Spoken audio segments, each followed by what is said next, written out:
magandang gabi sa inyo mga kasawi. Kamusta na po kayong lahat? Naway nasa mabuti kayong kalagayan at mag-iingat kayo palagi mga kasawi na ano ang tatlong rason.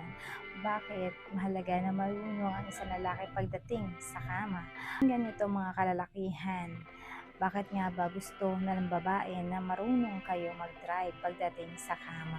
Ang una mga kasabi is puntos mo. Bakit nga ba nagiging puntos ng mga kalalakihan? Siyempre, kapag ang isang babae ay nakatagpo ng lalaki na magaling pagdating sa pakikipaghana-hana, aba naman, hindi ka nakakalimutan ng isang babae. Para sa kanila, the best experience, the best na kasama ka pagdating sa kama. Kasi dahil hahanap-hanapin ka nila ng matindi. Kasi nga hindi sila nakakatulog dahil yung romance mo para sa kanila ay talagang hahanap-hanapin nila. Iniisip at kailan ka ulit makakasama, kung kailan ka ulit nila maikakama. Kasi may mga kababaihan talaga na gustong-gusto nila na more on foreplay, yung hindi agad-agad sila nakakaraos. Kaya kapag ka nakatagpo sila ng lalaki na magaling, ayan, na nahuli ang kanilang kahinaan pagdating dito sa kama, aba, mas gustong-gusto nila yon. Kaya dagdag puntos mo yun kasi kababaliwan ka ng isang babae. Ayan lang po yung ating una na rason. Ang pangalawa mga kasawi is lalo kang kababaliwan. May mga kababaihan kapag ka naka-experience ng ganito kagaling, alam mo ba, hindi kanila nakakalimutan. Mas lalo silang na-addict na makasama ka. Mas lalo silang nanggigigil na makasama kanila pagdating sa hana-hana. At higit sa lahat, alam mo ba, may mga kababaihan kasi talaga na kapag hindi naka-experience ng magaling, tapos, eto ay naka-experience ng sobrang galing. Alam mo ba, yung tipo na hindi sila nakakatulog, mas iniisip nila, mas hinahanap ng kanilang katawan. Kasi nga, syempre, minsan lang sila maka-experience ng lalaking nakuha ang kanilang kahinaan at napasatisfied mo sila sa kama. Ayan lang po yung ating pangalawa na rason. Ang pangatlo mga kasabi is mananabik sa'yo. May mga kababaihan na kapag once na talagang magaling ka, marami kang hinahain na foreplay sa kanila.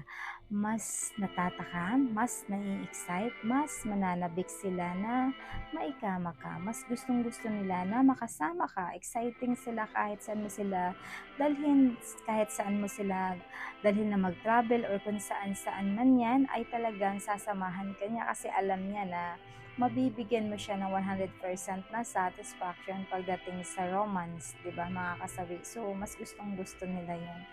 May mga kababaihan kasi talaga na hindi lang nakahete-haya yung gusto nila, yung lumalaban din talaga. Lalo kapag ka babae magaling din sa foreplay, magaling din sa kama, gustong-gusto din nila yung lalaki na magaling din para nagpapatagisan sila ng galing pagdating dito para mas nagkakaroon sila ng more on experience sa lalaking mas magaling din para sa kanila.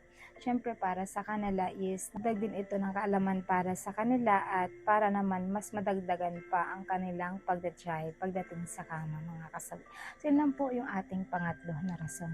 At siyempre hindi mawawala yung advice sa topic nito. Laging tatandaan sa mga kababaihan at mga kalalakihan, dapat magaling kayo pagdating dito. Meron kayong bagong hinahain kay misis or sa inyong mga jowa para naman kapag once na nagsasama kayong dalawa ay pananabik at excite. Alam niya kasi na sobrang meron kang hihain at ipapakain sa kanyang bago. Kasi may mga kababaihan na talagang matagal sila na nakakaraos. So kapag ka naka-experience sila ng ganitong lalaki is gustong gusto nila ito na makasama nila sa pakikipaghana-hana mga kasabi. So yun lang po mga kasabi yung aking advice. Maraming salamat po sa patuloy na pagsuporta niyo sa akin, sa walang sawa, sa pag-share at pag-comment. Sa mga hindi pa po nakapag-subscribe mga kasabi, pwede kayo mag-subscribe, pwede na rin kayo mag-follow para updated kayo sa topic ko araw-araw. Mahal kayo ng inyong advisor. Magandang gabi mga kasabi. Bye!